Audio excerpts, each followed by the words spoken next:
नमस्कार, मैं विशाल। एक बार फिर से आप सबका स्वागत है। भूत पिचास माफ कीजिएगा, उद्धव ठाकरे नजर नहीं आवे, महावीर जब नाम सुनावे। तो मामला महाराष्ट्र का है। तो जानते हैं कि राज ठाकरे ने 3 मई तक का समय दे रखा है कि अगर मस्जिदों से लाउड स्पीकर नहीं हटाए जाते तो उसके सामने हनुमान चालीसा लाउड स्पीकर पे होगा। उसको समर्थन किया था नवनीत राणा ने, जो कि इंडिपेंडेंट अमरावती से सांसद है। उनके पति भी इंडिपेंडेंट विधायक है, रवि राणा। इन्होंने अनाउंसमेंट किया था कि मातोश्री के सामने हनुमान चालीसा का पाठ करेंगे। अब क्या था, उद्धव ठाकरे जी की भावनाएं आहत हो गई, आहत हो भी जाएंगे, क्योंकि अब वो सेकुलर हो चुके हैं। जब सेकुलर हो चुके हैं तो उनको भगवानों से नफरत करना ही पड़ेगा। जब भगवानों से नफरत करेंगे तो हनुमान चालीसा के लिए विरोध तो करना ही पड़ेगा।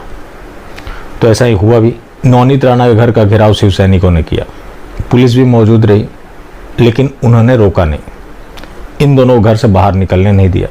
लेकिन मातोश्री के सामने हनुमान चालीसा का पाठ हुआ। इसको लेकर नवनीत राणा की भी प्रतिक्रिया आई कि ये हमारी जीत है।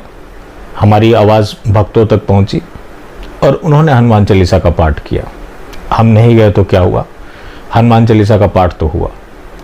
तो जो शिव सैनिकों की भीड़ थी उसका नेतृत्व कर रही थी प्रियंका चतुर्वेदी। पहले कांग्रेस की प्रवक्ता हुआ करती थी, आज शिवसेना की मेंबर ऑफ पार्लियामेंट है।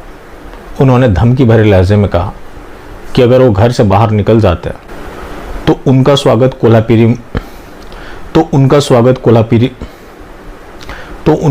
कोल्हापुरी मिर्ची से किया जाएगा। नवनीत राणा हनुमान चालीसा के लिए आवाज़ उठा रही है। इमेजिन कीजिए कि अगर ये कहीं टुकड़े टुकड़े गैंग की सदस्य होती या लिबरल्स होती, ये बात उसके लिए इस्तेमाल किया गया होता तो आज क्या हो रहा होता। देश में इंटॉलरेंस बढ़ जाता। लेकिन चूंकि वो हनुमान भक्त हैं तो उनको किसी भी तरह का धमकी दिया जा सकता है। सब कुछ सहनीय है, सहन भी किया जा रहा है। ऐसा नहीं था कि धमकी वहीं से खत्म हुआ। संजय राउत का भी बयान आ गया, वही जो प्यार से किसी को नोटी बोल देते हैं। उन्होंने धमकी भरे लहजे में कहा कि उन्हें पता नहीं कि शिव सैनिक किस मिट्टी के बने हुए हैं। तो उद्धव ठाकरे की भी प्रतिक्रिया आ गई कि किसी को एंटर नहीं करने दिया जाएगा। ये सब जो घटनाक्रम हुआ, इसको लेकर नवनीत राणा ने भी अपनी प्रतिक्रिया दी कि असली शिव सैनिक बाला साहब ठाकरे के साथ चले गए, अब गुंडे बचे हैं जिसे उद्धव ठाकरे ने मेरे घर पर भेज दिया। ये सब तो हुआ ही। इसके बाद नवनीत राणा और उनके पति रवि राणा को गिरफ्तार कर लिया गया। जुर्म धार्मिक भावनाओं को आहत करने की वजह से उन्हें गिरफ्तार किया गया। मतलब कोई हनुमान चालीसा का पाठ करना चाहता है, इससे किसी और की धार्मिक भावनाएं आहत हो जाती है, जिसको लेकर उन्होंने देवेंद्र फडणवीस से गुहार भी लगाई है, जो कि बीजेपी के नेता और पूर्व मुख्यमंत्री है। इसके साथ ही बीजेपी नेता मोहित कंबोज, याद होगा आपको, मैंने पोस्ट भी शेयर किया था। जिन जिन मंदिरों के ऊपर लाउड स्पीकर नहीं लगे, आप चाहें तो उन्हें व्हाट्सएप करके लाउड स्पीकर मंगा सकते हैं। वो पूरे देश में डिस्ट्रीब्यूशन करा रहे थे। उनके गाड़ी के भी शीशे तोड़े गए मातोश्री के पास। शिव सैनिकों ने उनके ऊपर हमला किया है। तो आज शिव सैनिकों का कल्चर क्या बन गया, कोई भी उद्धव ठाकरे के खिलाफ ना बोले। अगर कोई बोलता है तो उसके एक साथ वही सलूक किया जाएगा जो नवनीत राणा के साथ हुआ, मोहित कंबोज के साथ हुआ। इससे पहले सुशांत सिंह राजपूत के मामले में आपको पता है कि अगर कोई भी उस मुद्दे को उठाता था तो ज़्यादा चांस होता था कि महाराष्ट्र पुलिस आकर उठा कर लेकर चली जाए, जैसे कि अभी पंजाब पुलिस कर रही है।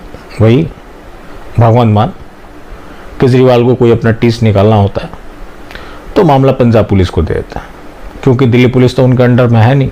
तो ऐसा पहले महाराष्ट्र में होता आया है। कोई भी राज्य सरकार को बात पसंद ना आए तो उसे गिरफ्तार करवा जेल में डलवा दो। अब नवनीत राणा हो या मोहित कंबोज हो, ये लोग महाराष्ट्र सरकार के खिलाफ हमेशा से मुखर रहे हैं। 100 करोड़ के वसूली का मामला सामने आया था, जब कहा जाने लगा था कि महावसूली अघाड़ी, तो उन्होंने 100 करोड़ के साथ साथ हिरेन मनसूख का मामला संसद में उठाया तो उनके ऊपर तेजाब फेंकने की धमकी दी गई थी। मोहित कंबोज भी सक्रिय रहे, महाराष्ट्र सरकार के भ्रष्टाचार का पर्दाफाश करते रहे, जिसकी वजह से इन लोगों को अटैक किया जा रहा। तो महाराष्ट्र सरकार का एक कल्चर बन गया। पहले वो जो लोग काम करते थे, अब सत्ता में आने के बाद वो सारा इंस्टीट्यूशनल हो गया। अब शिव सैनिक के बारे में क्या आपसे बताएं कि किस तरह का उनका कल्चर रहा है। अब सरकार उनकी है तो वो लोग पहुंचकर कहीं हंगामा करते हैं, कहीं तोड़ फोड़ करते हैं। बाकी सरकार तो है ही, पुलिसिया कार्रवाई करवा देती है। जो कि इस मामले में आप आसानी से देख सकते हैं, या पहले से आप नज़र बनाए हो। आपको याद हो तो एक पूर्व नेवी ऑफिसर के साथ क्या हुआ था, एक कार्टून शेयर कर दिया था जिसकी वजह से शिव सैनिकों ने उनके साथ मार पिटाई की थी। तो ये तो खैर आम बात है।